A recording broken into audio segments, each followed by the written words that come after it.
Halo 3 és 4, mind a kettőről lesz szó a mai napon. Első körben a 4 dobozát fogjuk megnézni. A külseje ennek a doboznak szerencsére makulátlan állapotban van.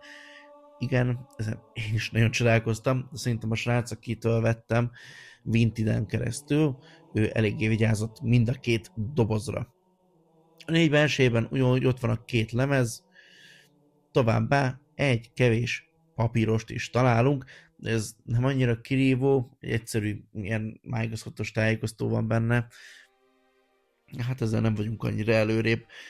De ezen kívül a lemez is patika állapotban van mind a kettő, amin én csodálkoztam. Itt a 3 doboza, ugyanúgy minimális karcok vannak rajta a dobozon, viszont a lemezen egy mini karc van csak, azon kívül nincs vele gond. Viszont a 3 az több, hát hogy fogalmazzam meg, több papírt kaptunk. Többek között kaptunk egy olyan papírt, amire én azt hittem, hogy valami poszter lesz. Ez nem egy poszter, hanem hát mindjárt látni fogjátok, én nem hittem volna, hogy poszter formában valaki készít controller leírást. Hát de volt ezek szerint, én nem tudtam, hogy volt ilyen. Továbbá a másik kisebb papír azt tartalmazta az alapleírást a Halo 3-hoz. Tök jó.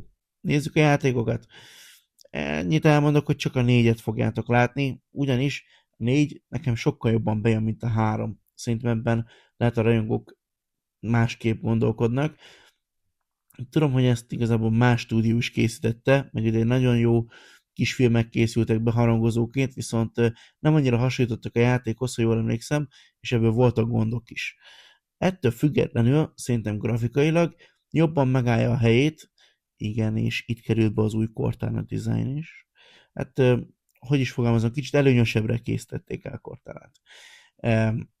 Ettől függetlenül szerintem ez jobban öregedett, mint a 3. Ezért is van erről inkább egy-két vágókép. Nekem tetszett a játék. Nagyon jó egy ilyen legendás franchise darabéval játszani.